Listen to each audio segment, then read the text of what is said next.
जेव्हा क्रिएटिव्ह लोक प्रोड्युसर होतात ना, ते मला फार मजा येते या गोष्टीची. बिकॉज आम्हाला आमची एक व्हॅल्यू आहे जी आम्ही नट म्हणून कमवली आहे, डिरेक्टर म्हणून कमवली आहे. जेव्हा हे लोक डिरेक्टर असताना प्रोड्युसर होतात, ॲक्टर असताना प्रोड्युसर होतात, तेव्हा लोकांना ते अधोरेखित होतं की हां, हे मेहनतीचं काम आहे, हां, जे की खरंच मेहनतीचं काम आहे.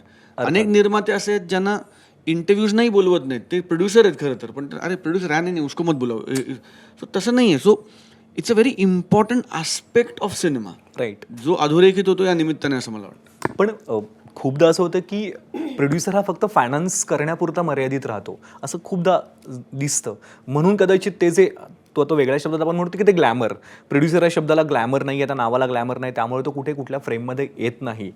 पण आमच्याकडे पण आमच्या प्रोड्युसरनी डिरेक्ट केलंय, अर्थात आमच्या एका प्रोड्युसरनी असे कॅमेरा producers आल्यानंतर मला असं वाटतं की नाही, त्याच्यात काय होतं, it also helps the product, असं मला वाटतं. राईट. कारण जेव्हा संजय विमाने निर्माता पण आहे ना, पण तो कॅमेरामन आहे, मुळात तो कॅमेरामन ना हाडाचा, त्यामुळे तो त्याच्यातल्या प्रोड्युसरला मागे ठेवतो जेव्हा त्याला वाटतं की नाही, इथे मला गरजेचं हा आहे. लाईट पाहिजे, पाहिजेच. तेव्हा तो त्याच्यात. सो आय थिंक ते मग तो बॅलन्स बनतो ना, Exactly. तो बॅलन्स फार कमालीचा आहे असं मला वाटतं. म्हणजे आमच्या कलाकृतीचं आम्हीच कौतुक करणं खूप इमॉडेस्ट आहे, पण it's not immodest if it's true, right.